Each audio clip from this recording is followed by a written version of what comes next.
Како брои Зоки Поки. Почна Зоки да учи да брои.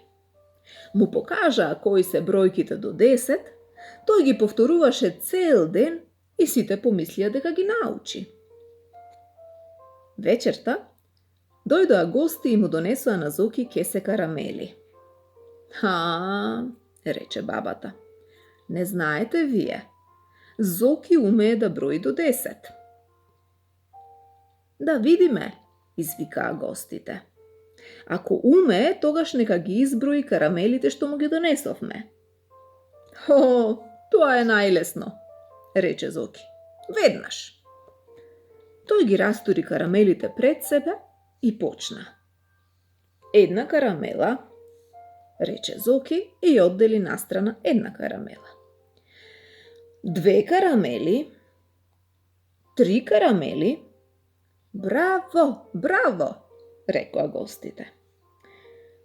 3 карамели, повтори Зоки и што стана? Тој застана и не може да продолжи понатаму. Мајка му помага. 4, се сети храбро Зоки и бликна во радост. 4, знаев јас, 4. Ајде понатаму. Го насрчуваа гостите. Зоки пак застана. 5, одново го храбри мајка му, а тој зинал во неа за да ги погоди мислите. 5, се праша, но одеднаш се сети. 5. Понатаму, викаа нестрпливо гостите. Но Зоки Поки почна да ја врти карамелата во рацете, да се вртка, да гледа во мајка си, па сепак не можеше да си спомне која бројка доаѓа по 5. И неочекувано за сите, тој си ја стави карамелата во уста.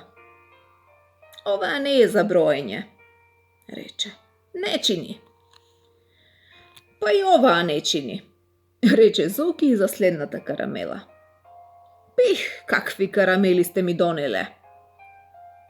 Гостите го погледна и се насмевнаа. Зарем и другите карамели не се за броење и не чинат? Го праша еден чичко. Чекајте првин да ги пробам, не се збури Зоки, а потоа ќе ви кажам дали се за броење. И една по една Зоки почна да си ги става карамелите во уста. Најпосле тој зачуден извика. Па веќе нема карамели за броење.